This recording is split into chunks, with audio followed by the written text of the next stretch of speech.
You wake up this morning, and the first thing that hits your news feed is another story.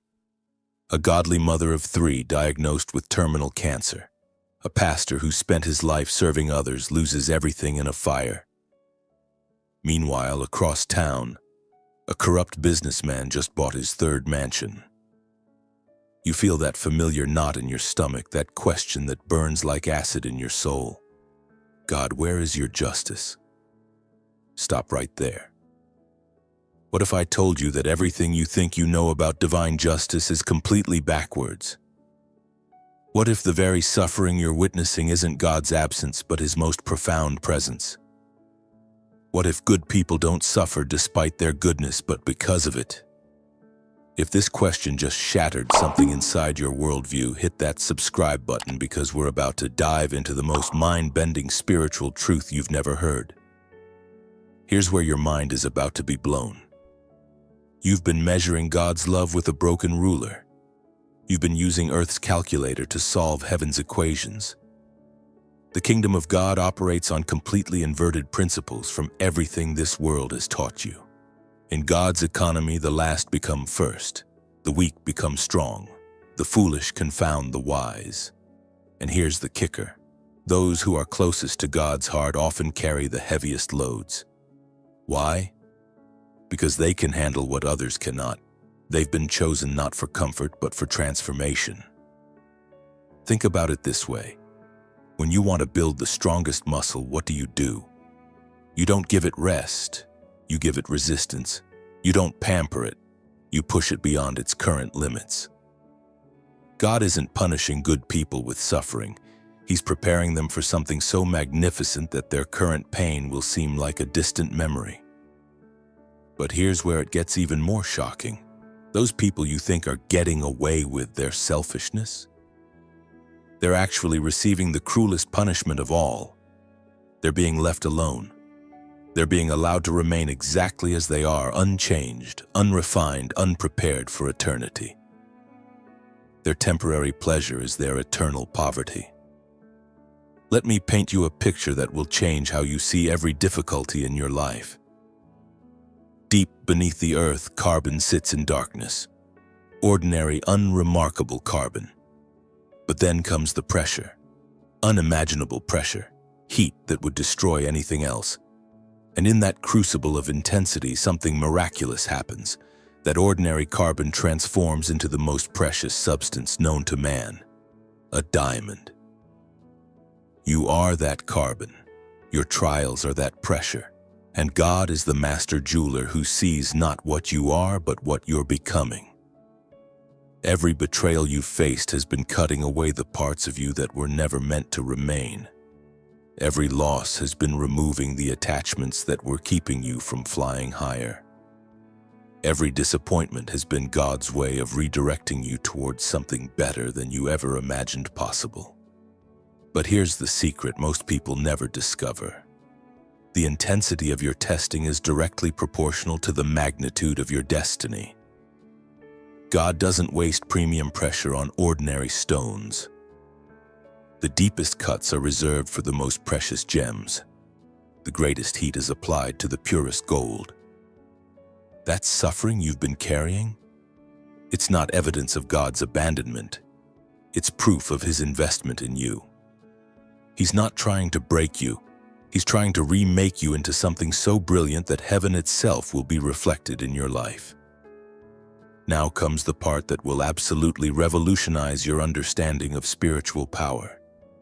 While the world is chasing after visible success, God is building invisible authority. While others are accumulating temporary treasures, you've been accumulating something far more valuable: spiritual influence that transcends the physical realm. Every tear you've shed in faith has become a seed in the spiritual dimension. Every prayer you've whispered through pain has shaken the foundations of darkness.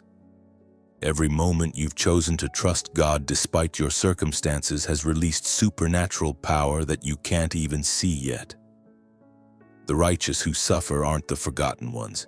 They're the chosen ones. They're the secret weapons in God's kingdom. They're the ones who can speak to storms because they've learned to find peace in the midst of chaos. They're the ones who can heal others because they've learned how to be healed in their brokenness. They're the ones who can bring hope because they've discovered hope in hopeless situations. Think about this. When someone who has never suffered tries to encourage you, their words feel hollow, don't they? But when someone who has walked through hell and still praises God speaks to you, their words carry weight. They carry authority. They carry power that can literally change your life.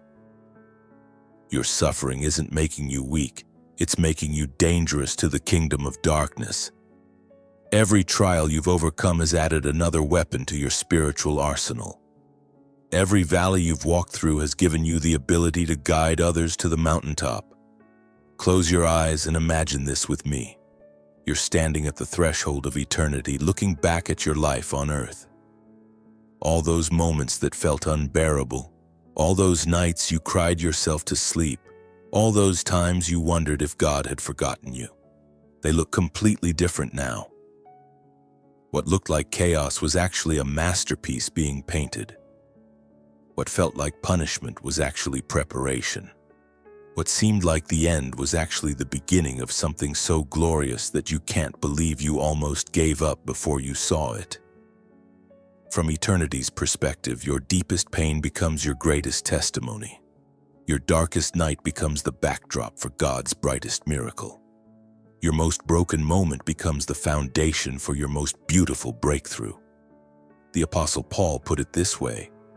He said these light and momentary troubles are achieving for us an eternal glory that far outweighs them all.